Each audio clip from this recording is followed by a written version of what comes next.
கடைக்கு போனாக்கா காசு இருந்தா எல்லாம் வாங்கிட்டு வந்துடலாம். நம்ம உயிர் வாழறதுக்கு என்ன வேணுமோ அனைத்தும் கடத்த வரணும்னா காசு இருந்தால் வாங்கிட்டு வந்துடலாம். ஆனால் ஒன்றே ஒன்றும் வாங்க முடியாது. என்னன்னு கேட்டால் மனசுக்கு நிம்மதி. அந்த நிம்மதி ஒரு கிலோ எந்த கடையில் வாங்கிட்டு வருவீங்களா? காசு தரேன். அப்பேற்பட்ட நிம்மதி எங்கே கிடைக்கும் அப்படின்னு சொன்னாக்கா, இதே போல் ஆலயங்களுக்கு போனாதான் செத்த நாள் நின்று சாமியை கும்பிட்டோம், மனசுக்கு ஒரு திருப்தி, மனசுக்கு ஒரு நிம்மதி. அந்த ஒரு செகண்ட் ஒரு நிம்மதி கிடைத்தா 24 மணி நேரத்தை வாழ்ந்துடுவோம், 23 மணி நேரம் வாழ்ந்துடுவோம்.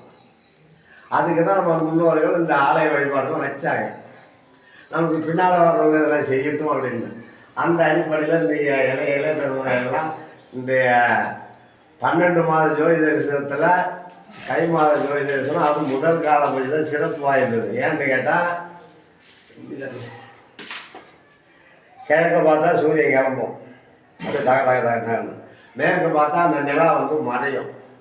இந்த பக்கம் பார்த்தா ஜோதி தரிசனம் வடலூரில் கண்ணால் பார்த்துருக்கோம். 3 யானை மறைச்சிக்குது.